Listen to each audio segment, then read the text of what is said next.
Bon, hier soir, j'ai finalement cédé à un vieux copain qui me tannait depuis plusieurs mois pour que je l'accompagne dans l'un de ces dîners appelés rendez-vous des gens de droite. Bon, j'y suis allé pour lui faire plaisir, certes, mais aussi parce que j'étais, je l'avoue, assez curieux de ce que je pourrais y découvrir.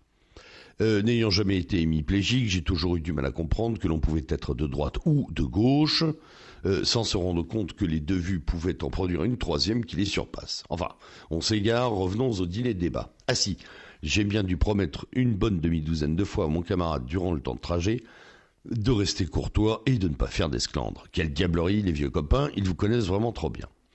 Nous voilà donc arrivés sur le lieu des libations. C'est un appartement plutôt sympa, mêlant déco classique et moderne.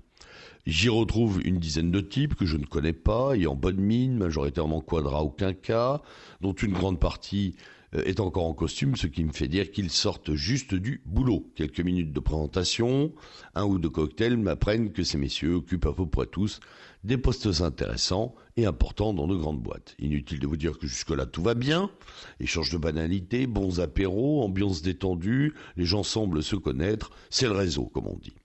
Non, c'est à partir du dîner, pourtant culinairement réussi, que ça se gâte.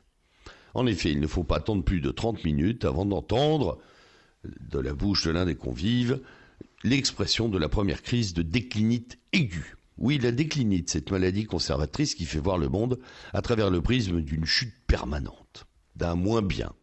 Une sorte de mur des lamentations, version pantalon de velours et pull Saint-James. Alors que je commence à sérieusement objecter au nom d'une joie quasi fasciste de l'action, prenant au passage quelques coups de pied de mon vieux camarade par-dessous la table, un des convives laisse tomber à mon endroit une sentence qu'il croit définitive. « De toute façon, c'était mieux avant », me dit-il. Pour le coup de grâce, il repassera, mais avant que je n'ai pu me remettre du 5e coup de pied de mon pote, mon vis-à-vis se lance, lui, dans un grand monologue comparatif entre hier et aujourd'hui. Cette rengaine fatigante s'éternise au point que j'en arrive à couper le quidam pour dénoncer ce leitmotiv, ce mantra de droite qu'est le déclinisme. Le déclinisme comme protestation, c'est un peu le rétroviseur au lieu du viseur, la marche arrière au lieu de l'élan.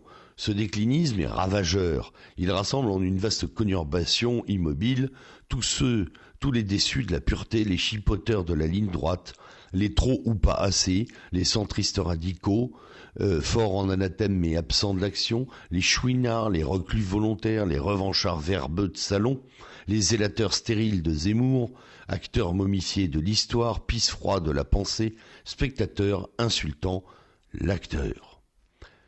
Évidemment, ma diatribe jette un glacis quasi-soviétique à table. Soviétique, c'est d'ailleurs le mot. Je ne tarde pas à me faire poliment traiter de progressiste, voire de gauchiste camouflé. Il faut dire que je m'y attendais, mais je riposte en citant quelques grands acteurs de notre histoire nationale, de droite et de gauche d'ailleurs, tout y passe, Napoléon, les rois de France, Sorel, Maurras, Junger et même Dominique Vénère. Quelques sourcils prostrés décollent à l'évocation de certains. Puis l'un des convives me renvoie que cette mythologie de l'action confine à l'agitation. Et moi, de leur demander ce qu'ils attendent eux, car ils attendent quoi ? Que ce soit bien, que ce soit mieux, plus ceci, moins comme ça. Ils regardent du haut de leurs égaux pour souffler de certitude, n'ont pas le tentative d'ériger de nouveaux modèles, de former des paradigmes opérationnels pour aujourd'hui et demain. Ils se permettent de juger militants et sympathisants du haut de leur suffisante immobilité.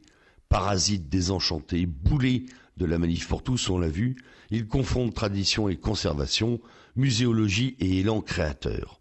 Ils sont finalement les ennemis intérieurs indigents de nos victoires. Mais, nous sommes sauvés, me dit-on à table, car bientôt il y aura Fillon. Mine réjouie, sourire confiant. Je vous avoue qu'à partir de là, je suis passé en mode passif et j'ai attendu le dessert. Moralité, mieux vaut servir la droite voie que fréquenter les droitards. Allez, bonne journée.